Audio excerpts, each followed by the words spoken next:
Welcome to the Joy Lab podcast, where we help you uncover and foster your most joyful self. Your hosts, Dr. Henry Emmons and Dr. Amy Prasek, bring you the ideal mix of soulful and scientifically sound tools to spark your joy, even when it feels dark. When you're ready to experiment with more joy, combine this podcast with the full Joy Lab program over at joylab.coach. Hello, I'm Henry Emmons, and welcome to Joy Lab. And I'm Amy Prasek. So here at Joy Lab, we infuse science with soul to help you build your resilience and uncover your joy. So in this episode, we are sharing our live community chat that we had a while back. We're talking about burnout in this one. And we're excited as well because we'll be sharing a series on burnout sometime soon on the podcast. Yeah, in Joy Lab, we really try to focus on the things that build your joy. And once in a while, we want to address one of the thieves of joy, the things that can block you or keep you from it. And burnout is just an increasingly important one and common one. So in this live episode, we talk quite a bit about what it is and how it is similar to, but also how it's different from depression. And in our series, we really want to get into what we think of as the antidotes to burnout. Some of the things you can cultivate, like we want to do all the time in Joy Lab, that you can cultivate that helps build up your resistance to this kind of thing and get you back on track. Yeah, I think this is a really important foundation episode. So to identify the distinction between burnout, depression, like you said, there's some crossover. And then we will offer more on antidotes and strategies. So enjoy this episode and then make sure you tune in for the series. So we're talking about burnout today, not because our staff is burned out, right? But because it's just such an important, timely topic. And there's so much going on about this. If you stay attuned to the literature or even the popular press, about what's going on in the world of work, this is a really big topic. It's an especially big topic in healthcare, or maybe it's just what I'm most aware of. But that's a big part of why we're talking about it now, because there's just so much going on. Also, we just recently came across another interesting new piece of research that kind of stimulated us to do this now. But this is a topic that, certainly Amy and I have been talking about for a while. It's been kind of circulating in our minds and thinking it would be a really useful thing. So I personally have an interest in this topic of burnout, and I'll share a little bit why. Early in my career, and I know a lot of people can relate to this, certainly health professionals can relate, but early in one's career, the tendency is just to work too hard, just to work so much. And for me personally, I've written about this and talked about it before, but my early work as a psychiatrist in the way that psychiatry has evolved was simply not very satisfying. I just wasn't getting fed enough from the work I was doing, and I didn't feel that the people I was working with were really getting their needs met, even though I felt we had good relationships and people got better, but it just wasn't going far enough. So this combination for the first several years of my career, this would have been mostly in my 30s, just too much work, not being very satisfying.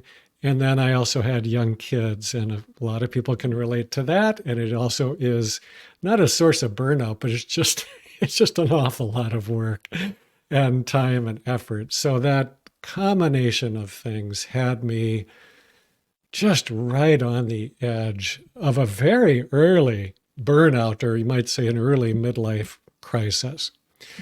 So at that time in Minnesota, there was a fellowship offered. At the time, it was just for physicians. It was called the Bush Medical Fellowship. Bush Foundation sponsored it. And it basically gave physicians in practice an opportunity to take a sabbatical, which sounded awfully good to me. They had one stipulation, though. It was for mid-career physicians, and their definition of that was you had to be in practice for 7 years. So after about 2 years, I was getting these mailings about this fellowship sabbatical, and I just thought, oh, geez, I gotta wait 5 more years. And so every year I'd get another mailing. I'd think, oh, not yet, not yet. And then finally, year 7, I was on it. And I applied immediately, and luckily I was granted the fellowship, which was a very graceful way for me to exit the work that wasn't satisfying and shift gears into something very different, which is really very much what I'm still doing. So I did this fellowship. It was focused on 3 things. One, and you'll see these all kind of fitting in with our work here now through Natural Mental Health and Joy Lab. So one was to focus on natural therapies for in psychiatry for depression and anxiety. Second was to find better ways to talk about and incorporate mindfulness strategies for mental health conditions. So obviously a lot of that showing up here in Joy Lab. The third thing was to try to find ways to help other health professionals who were also on the verge of burnout to somehow renew their work, their career, their passion for what they're doing. And so out of that, I started a program when I finished my fellowship that was called the Inner Life of Healers. And it was really geared towards working at somewhat of a deeper level, a more reflective kind of level about how to build our resilience, but also to renew our passion for this beautiful work of healthcare, which is truly an honor and a privilege, but you have to be able to sustain it. And that's not so easy to do. So this was a long time ago, some 25 years or more ago. And unfortunately, the changes that have occurred since then have largely just made things even harder. It's made it worse.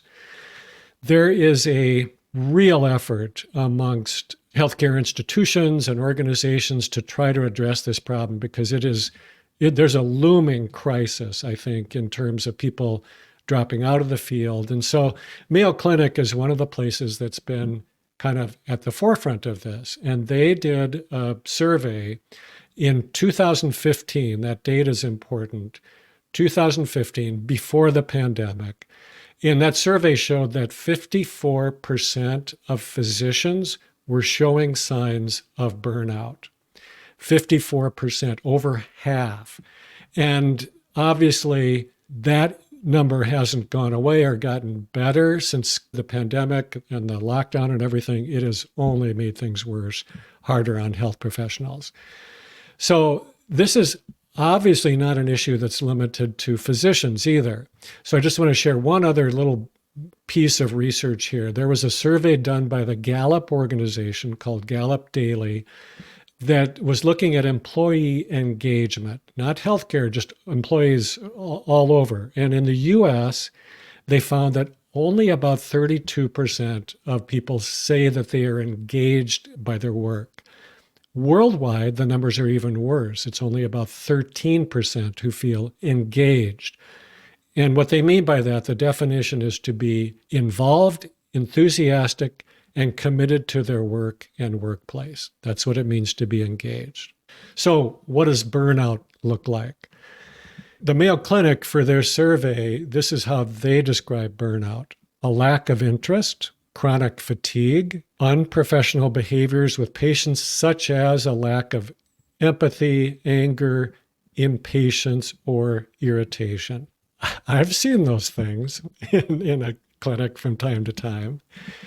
And there was this recent study that I was mentioning earlier that kind of prompted us to take this on now, was looking at workers in Norway. And here is how they looked at the signs, described the signs that you might be at risk of burnout: feeling mentally exhausted at work, struggling to feel enthusiastic about your job, having trouble concentrating while working, and sometimes overreacting emotionally without meaning to while you're at work. Now, these two descriptions, there's a lot of overlap between them. There's also a lot of overlap with depression, isn't there? Lack of interest, loss of energy, emotional reactivity, trouble concentrating, very, very similar to many descriptions of depression. I don't think they're the same thing exactly, and I'm going to talk more about that later. I think there is a distinction that we can make, and it's important because it makes a difference in terms of how we might address it. But I'm going to turn it over to Amy now to talk about this in a little different way. Yeah, before we talk about the distinction as well, I think it's helpful to have a big view of work.